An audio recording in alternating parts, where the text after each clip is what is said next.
नमस्कार।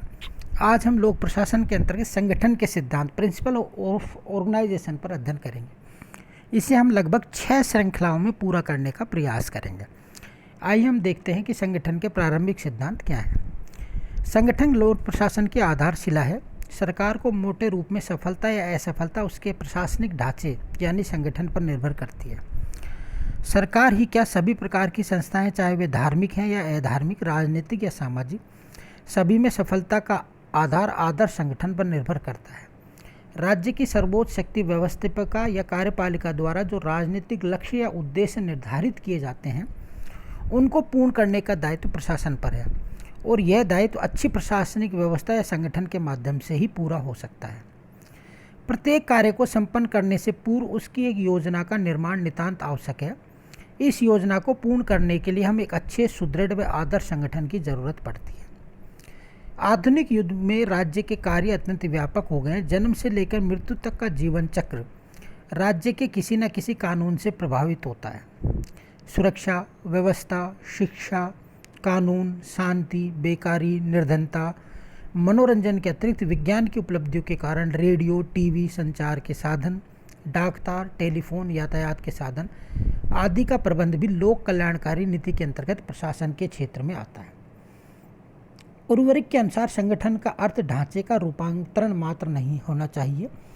उर्वरिक स्पष्ट करते हैं कि जिस प्रकार रूपांतरण का अर्थ निर्माण नहीं है, ठीक उसी प्रकार संगठन को प्रशासकीय ढांचे का निर्माणकर्ता या स्वयं प्रशासकीय ढांचे का मानना अनुचित होगा। लूथर गुलिक ने संगठन को परिभाषित करते हुए कहा है कि संगठन सत्ता का एक औपचारिक ढांचा है जिसके द्वारा किसी निश्चित उद्देश्य की प्राप्ति के लिए विभागीय कार्यों का क्रमबद्ध अध्ययन किया जाता है और उनका समन्वय किया जाता है। एल डी वाइट के अनुसार किसी निश्चित लक्ष्य की प्राप्ति के लिए कार्यों एवं दायित्वों का बंटवारा तथा कर्मचारियों की व्यवस्था को संगठन कहते हैं। मूने कहते हैं कि व्यक्तियों का प्रत्येक समुदाय जिसका उद्देश्य सामान्य उद्देश्यों को पूरा करना होता है उसे ही संगठन कहा जाता है। मिलवर्ड के अनुसार संगठन परस्पर संबंधित पदों के ढांचे का एक ढंग है जो कि प्रत्यायोजित सत्ता की श्रेणी से संबंधित रहते हैं। जॉन एम गोम्स, जिसमें विभिन्न प्रकार के कार्य एवं दायित्व समर्पित रूप से करते हुए निश्चित योजना को सुचारू ढंग से पूरा किया जाता है, वही संगठन है। संगठन के मोटे तौर पर निम्नलिखित रूप सम्मिलित है। पहले व्यवस्थित ढांचे का निर्माण किया जाता है। दूसरा, उसके बाद अनुकूल कार्य किया जाता है। फिर योजना बनाई जाती है। उसके बाद योजना पर अमल किया जाता है। विभिन्न कर्मचारियों में कार्य विभाजन किया जाता है और उन्हें कार्य करने के लिए सत्ता का प्रत्यायोजन करना पड़ता है। और लास्ट आता है इसमें कार्यों में निरीक्षण, आदेश, पद सोपान आदि के माध्यम से समन्वय स्थापित करना आदि। संगठन की प्रमुख विशेषताएं। पहला, यह विभिन्न व्यक्तियों का समूह है। यह आकार में बड़ा भी हो सकता है और छोटा भी। नेक्स्ट, व्यक्तियों का समूह नेतृत्व के निर्देश के अधीन संगठित होकर काम करता है। संगठन समूह के दायित्वों को बताता है। समूह के प्रयासों को आदेश की एकता द्वारा नियंत्रित किया जाता है। यह प्रबंध का यंत्र है, हृदय है, जिसके अभाव में प्रबंध अपंग रहता है। यह एक क्रियात्मक विचारधारा है। यह कर्तव्यों और दायित्वों के स्वरूप का निर्धारण करता है। यह संरचनात्मक संबंधों को स्थापित करता है। नेक्स्ट, इसमें श्रम विभाजन पाया जाता है। यह अधिकार क्षेत्र का निर्धारण करता है। चेस्टर बर्नार्ड के अनुसार संप्रेषण, सेवा की भावना और सामान्य उद्देश्य संगठन के 3 मुख्य तत्व होते हैं। संगठन के आधार। संगठन कर्मचारियों की एक ऐसी व्यवस्था है जिसमें कार्यों और दायित्वों के उचित विभाजन के द्वारा निर्धारित उद्देश्य को आसानी से पूर्ण किया जा सकता है। संगठन के कर्मचारियों के बीच कार्य को स्पष्ट रूप से बांटने का एक तरीका है। इस प्रकार संगठन में किसी निर्धारित लक्ष्य की प्राप्ति के लिए कार्यों को विभाजित करके निर्धारित कर लिया जाता है। इसके 4 बेसिक आधार माने गए जिन्हें 4P भी कहा जाता है। कार्य का उद्देश्य, पर्पज ऑफ फंक्शन, प्रक्रिया या प्रविधि, प्रोसेस ऑफ टेक्निक। नेक्स्ट है व्यक्ति, क्लाइनेट और पर्सन। और नेक्स्ट है 4th, प्लेस ऑफ एरिया। इन्हें 4P's के नाम से पुकारा जाता है। पहला, कार्य या उद्देश्य का आधार बेस ऑफ पर्पज़ और फंक्शन। सरकार विभिन्न लक्ष्यों की पूर्ति के लिए सतत कार्य करती रहती है, जैसे सुरक्षा, शांति, कानून, शिक्षा व्यवस्था, जलपूर्ति, कृषि प्रबंधन आदि। इन कार्यों को संपन्न करने के लिए संगठन स्थापित किए जाते हैं, जैसे स्वास्थ्य के लिए अस्पताल, न्यायालय के न्यायालय, शिक्षा के लिए कॉलेज व स्कूल आदि की स्थापना। इन उद्देश्यों के आधार पर स्थापित सेना विभाग सुरक्षा, बाहरी आक्रमण व आंतरिक कलह से मुक्ति दिलाता है और सुरक्षा से संबंधित सभी प्रकार की सेवाएं इस विभाग या संगठन में आती हैं। प्राय सभी राष्ट्रों में अधिकांश विभागों का संगठन कार्यों का उद्देश्य या प्रयोजन पर आधारित होता है। भारत में केंद्र सरकार के सुरक्षा, रेल, डाक, तार, गृह, कृषि, मानव संसाधन तथा राज्य स्तर पर शिक्षा, पुलिस, न्याय, जलपूर्ति, सिंचाई और उद्योग विभाग कार्य या उद्देश्य या प्रयोजन के आधार पर संगठित किए जाते हैं। दूसरा, प्रक्रिया या प्रविधि, प्रोसेस ऑफ टेक्निक। जब ऐसे सभी लोगों को जो एक ही प्रकार की समान प्रक्रिया काम में लेते हैं, जैसे इंजीनियर, डॉक्टर, सांख्यिकी या लेखा संबंधी, और उनको संगठित किया जाता है, तो संगठन का आधार प्रक्रिया हो जाता है। प्रक्रिया जब संगठन का आधार बनती है तो इसमें प्रक्रिया की एकता को महत्व दिया जाता है। नेक्स्ट, सेवित व्यक्ति का आधार, पर्सन सर्व। कई बार प्रशासकीय संगठन का आधार सेवित व्यक्तियों के आधार के द्वारा भी निर्धारण करना उचित होता है। स्वतंत्रता प्राप्ति के समय देश के विभाजन के कारण करोड़ों शरणार्थियों को पाकिस्तान से भारत आना पड़ा। जब ऐसे लोगों के पुनर्वास का प्रश्न आया तो इन शरणार्थियों को सुख सुविधा और सेवा के उद्देश्य से पुनर्वास मंत्रालय का गठन करना पड़ा। राज्यों में जनजाति कल्याण विभाग जनजाति के लोगों की शिक्षा, दीक्षा, आर्थिक, सामाजिक, राजनीतिक, सार्वजनिक कल्याण हेतु जनजाति कल्याण विभाग का गठन किया गया। अकाल या बाढ़ की चपेट में आए लोगों को राहत देने के इरादे से अस्थायी तौर पर कभी कभी ऐसे लोगों की सेवा व पुनर्वास हेतु विभाग खोले जाते हैं, अतः समस्या के हल के बाद ही बंद कर दिए जाते हैं। ऐसे संगठन के आधार से पीड़ित लोगों को तत्काल राहत या सेवा मिल जाती है। नेक्स्ट है क्षेत्र, प्लेस ऑफ एरिया। क्षेत्र के आधार पर संगठित विभाग में ऐसे सभी लोग जो एक ही क्षेत्र में कार्य करते हैं एक ही विभाग से लिए जाते हैं और ये लोग क्षेत्र विशेष के लोगों की अनेक समस्याओं के हल में जुट जाते हैं, जैसे दामोदर घाटी विकास निगम, दंडकारण्य योजना, नेफा, उत्तर पूर्वी भारत सीमांत एजेंसी विदेश विभाग में संगठित किए गए जाते हैं। जिला प्रशासन, ग्राम पंचायत समिति और जिला परिषद क्षेत्रीय आधार पर लोगों की विविध समस्याओं के हल हेतु गठित किए जाते हैं। ऐसे संगठन का लाभ यह है कि इसमें क्षेत्र विशेष का विकास अधिक आसान हो जाता है। संगठन के प्रकार, संगठन दो प्रकार का होता है, औपचारिक संगठन या यांत्रिक संगठन या इंजीनियरिंग संगठन या संरचनात्मक कार्यात्मक, और दूसरा होता है अनौपचारिक संगठन, इनफॉर्मल ऑर्गेनाइजेशन या सामाजिक मनोवैज्ञानिक संगठन या मानववादी संगठन। पहला, औपचारिक संगठन, फॉर्मल ऑर्गेनाइजेशन। ऐसे संगठन में प्रत्येक स्तर पर स्थिति, अधिकार व दायित्व को स्पष्ट रूप से परिभाषित कर दिया जाता है। ऐसे संगठन में संपूर्ण संगठन संरचना संस्था के उद्देश्य की प्राप्ति के लिए कोशिश करती रहती है तथा संगठन में अधिकार और उद्देश्य उच्च पदस्थ से निम्न स्तर की ओर प्रायोजित होते हैं। बर्नार्ड ने कहा है कि जब दो या दो से अधिक व्यक्तियों की क्रियाएं एक दिए हुए ध्येय की ओर जानबूझकर समन्वित की जाती हैं तो उसे औपचारिक संगठन कहा जाता है। औपचारिक संगठन के अंतर्गत संयंत्र की पद्धति, नीति, नियम शामिल होते हैं जो ये बताते हैं कि तकनीकी उत्पादन के कार्य की प्रभावी ढंग से पूर्ति के लिए एक व्यक्ति का दूसरे व्यक्ति के साथ क्या संबंध हो सकता है। एस.डी. वाइट कहते हैं कि औपचारिक संगठन संबंधों की एक औपचारिक घोषित प्रतिकृति है जो शासन में कानून व उच्चतम प्रबंध द्वारा स्थापित किए जाते हैं। यह किए जाने वाले कार्य की प्रकृति व मात्रा पर आधारित है।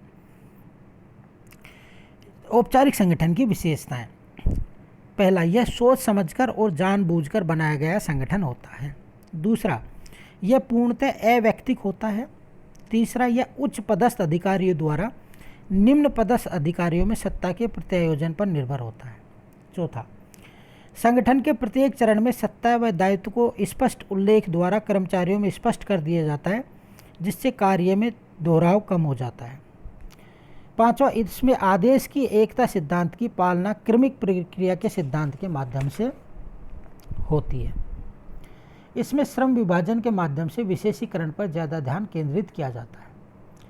औपचारिक संगठन के लाभ, पहला, कर्मचारियों में स्पष्ट अधिकार व दायित्व सौंपे जाने से आपसी मतभेद, कलह या संघर्ष न्यून हो जाते हैं। दूसरा, सत्ताएं दायित्व के स्पष्ट उल्लेख से कर्मचारी काम करने में टालमटोल नीति का अनुसरण नहीं कर सकते हैं। तीसरा, कार्यों का दोहराव न्यून हो जाता है। नेक्स्ट, उद्देश्य आसानी से प्राप्त हो जाते हैं।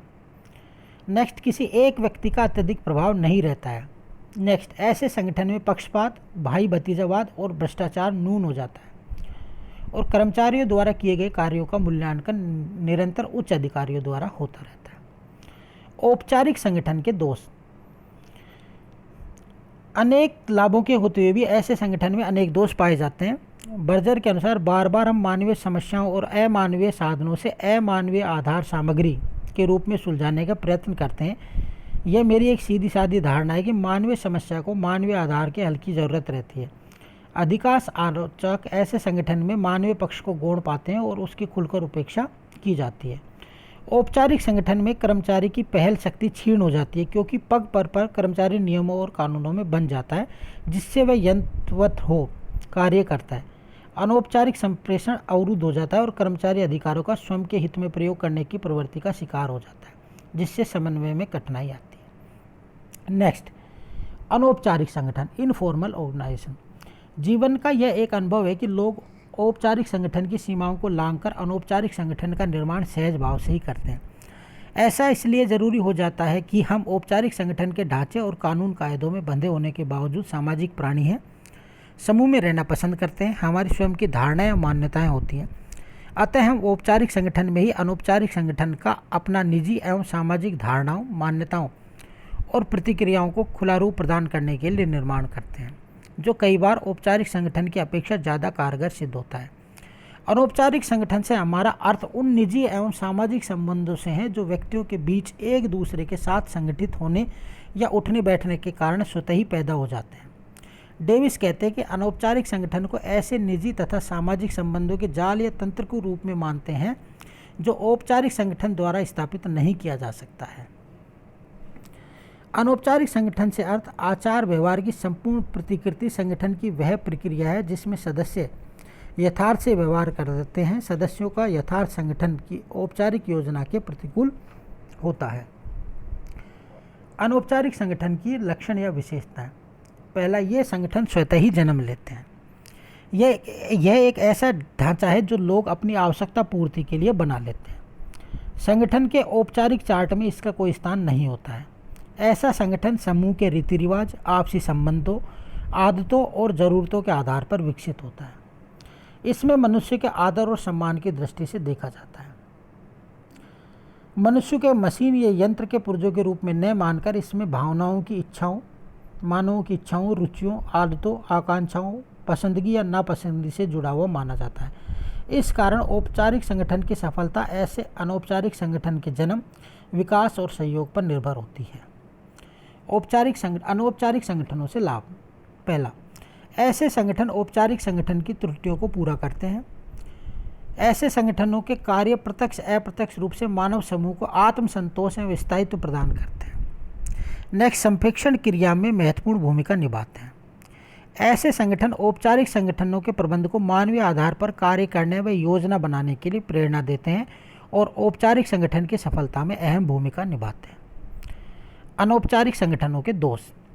आलोचकों के अनुसार ऐसे संगठन कई बार विद्रोह की नींव पर ही निर्मित होते हैं, जिसके कारण वे औपचारिक संगठन के जानबूझकर प्रबलतम विरोधी हो जाते हैं और राजनीतिक अस्तित्व का गढ़ बन जाते हैं। इससे औपचारिक संगठन को हानि होती है। अनौपचारिक संगठन के कार्य। पहला, संप्रेषण के साधन के रूप में जो उच्च अधीनस्थों के बीच में आचरण के प्रमाण स्थापित करने में सहायक होते हैं। अनौपचारिक संगठन में एकता बनाए रखने में सहायक रहता है, जिसके आधार पर लोगों में कार्य करने की ललक पैदा होती है। स्वयं के लिए आदर, सम्मान, प्रतिष्ठा और स्वतंत्रता की भावना को पुष्ट करने में सहायक रहता है। आइए अब हम देखते हैं औपचारिक और अनौपचारिक संगठनों में क्या अंतर पाया जाता है। औपचारिक संगठन, अनौपचारिक संगठन। पहला, इसमें अधिकार और कार्यों पर बल दिया जाता है। इसमें लोगों के आपसी संबंधों पर बल दिया जाता है। यह सत्ता के प्रत्यायोजन पर आधारित है। यह लोगों के आपसी संबंधों पर आधारित है। इसका उद्देश्य सत्ता के विभाजन में निहित है। यह सहयोग व आवश्यकता की भावना से उदित होता है। यह जानबूझकर निश्चित समय पर निर्मित किया होता है। यह स्वतः ही या अनायास ही निर्मित होता है। इसमें अधिकार व्यक्ति विशेष को दिए जाते हैं। इसमें अधिकार संपूर्ण संगठन में निहित होते हैं। इसमें नियम, उपनियम, कानून, कर्तव्य और दायित्व परिभाषित और लिखित होते हैं, जबकि अनौपचारिक संगठन में नियम प्राय अलिखित होते हैं और परंपराओं का अधिक महत्व होता है। औपचारिक संगठनों में नियमों को चार्ट, रेखाचित्र आदि से दर्शाया जाता है। अनौपचारिक संगठनों में नियमों का कोई महत्वपूर्ण स्थान नहीं है, चार्ट या रेखाचित्र का अभाव होता है। औपचारिक संगठन बहुत बड़े और विशाल हो सकते हैं। अनौपचारिक संगठन का आकार प्राय छोटा होता है। औपचारिक संगठन तकनीकी उद्देश्य से निर्मित होता है, जिसका उद्देश्य अधिकतम उत्पादन है। अनौपचारिक संगठन मानव की सामाजिक संतुष्टि के फलस्वरूप क्रियाशील रहता है। औपचारिक संगठन अधिक स्थायित्व लिए होता है, अनौपचारिक अपेक्षाकृत कम स्थायी होता है। यह मनुष्य की स्वतंत्रता की प्रवृत्ति पर अंकुश रखता है, जबकि अनौपचारिक संगठन स्वतंत्रता की भावना का पोषक होता है। नेक्स्ट अगली क्लास में। Thank you.